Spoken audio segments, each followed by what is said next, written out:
આજનો ઓડિયો પરમપિતા પરમાત્માને શરણે સમર્પિત કરું છું. આપ સૌની શુભેચ્છા અમારા પર બની રહે તેવી અભ્યર્થના સ. જય શ્રીમદ નારાયણ. શ્રીમદ ભગવદ્ ગીતા અધ્યાય 16 દૈવી તથા આસુરી પ્રકૃતિ, શ્લોક 21, 22 અને 23.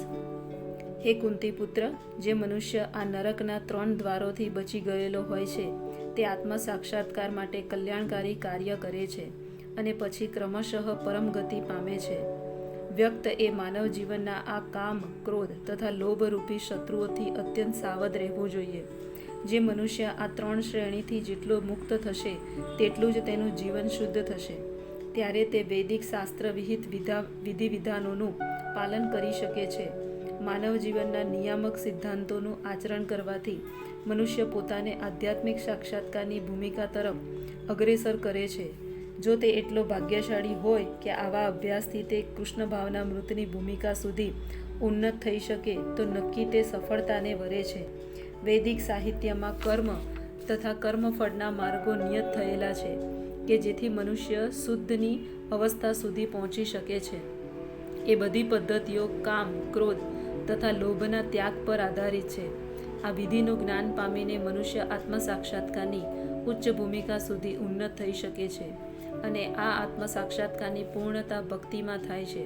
એવી ભક્તિમાં બદ્ધ જીવની મુક્તિ વિશે ખાતરી હોય છે. તેથી વૈદિક પદ્ધતિ પ્રમાણે 4 આશ્રમો તથા 4 વર્ણોનું વિધાન કરવામાં આવ્યું છે. વિભિન્ન વર્ણો માટે વિભિન્ન વિધિ વિધાનોની વ્યવસ્થા છે. જો મનુષ્ય તેમને અનુસરી શકે તો તે આપોઆપ જ આત્મ સાક્ષાત્કારના સર્વોચ્ચ પદને પ્રાપ્ત કરી લે છે અને ત્યારે તેની મુક્તિમાં કોઈ શંકાને સ્થાન રહેતું નથી.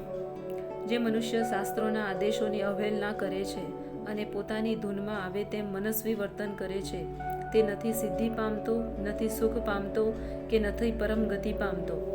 અગાઉ વર્ણવ્યા પ્રમાણે માનવ સમાજના વિભિન્ન આશ્રમો તથા વર્ણો માટે શાસ્ત્ર વિધિ આપેલી હોય છે. દરેક મનુષ્યએ આ વિધિ વિધાનોનું પાલન કરવાનું હોય છે.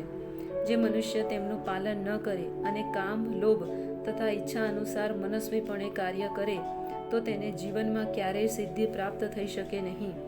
બીજા શબ્દોમાં, મનુષ્ય ભલે આ બધી બાબતો સિદ્ધાંત રૂપે જાણતો હોય, પરંતુ જો તે પોતાના જીવનમાં તે પ્રમાણે આચરણ કરે નહીં તો તેને અધમ જાણવો. મનુષ્ય યોનિમાં જીવ પાસેથી એવી અપેક્ષા રખાય છે કે તે બુદ્ધિમાન બને અને સર્વોચ્ચ ભૂમિકા સુધી જીવનને ઉન્નત કરવા આપેલા વિધિ વિધાનોનું પાલન કરે, પરંતુ જો તે પાલન કરતો નથી તો તેનું અધપતન થઈ જાય છે. તેમ છતાં જે મનુષ્ય વિધિ વિધાનો તથા નૈતિક સિદ્ધાંતોનું પાલન કરે છે પણ અંતે પરમેશ્વરને સમજાવવા પામતો નથી તો તેનું બધું જ્ઞાન વ્યર્થ થઈ જાય છે. અને જો તે ઈશ્વરના અસ્તિત્વનો સ્વીકાર કરે પરંતુ જો તે ભગવાનની સેવામાં પોતાને પરોવતો નથી તો તેના પ્રયાસ નિષ્ફળ નીવડે છે. માટે મનુષ્યએ ધીરે ધીરે પોતાની જાતને કૃષ્ણ ભાવના મૃત તથા ભક્તિમય સેવાની ભૂમિકા સુધી ઉન્નત કરવી જોઈએ. ત્યારે જ તે સર્વોપરી સિદ્ધિ અવસ્થા પ્રાપ્ત કરી શકે, અન્યથા નહીં. કામકારતઃ શબ્દ અગત્યનો અર્થ સૂચવે છે.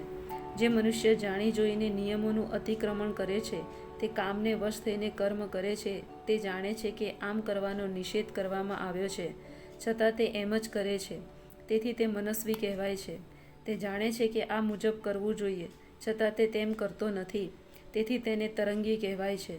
પરમેશ્વર આવા મનુષ્યોને અવશ્ય સજા કરે છે. આવા માણસોને મનુષ્ય જીવનની સિદ્ધિ પ્રાપ્ત થઈ શકતી નથી. મનુષ્યનું જીવન તો ખાસ કરીને પોતાના અસ્તિત્વને શુદ્ધ કરવા માટે નિર્માયેલું છે અને જે મનુષ્ય વિધિ વિધાનોનું પાલન કરતો નથી તે પોતાને શુદ્ધ કરી શકતો નથી અને તેને વાસ્તવિક સુખની પ્રાપ્તિ પણ થતી નથી. જય શ્રીમદ નારાયણ.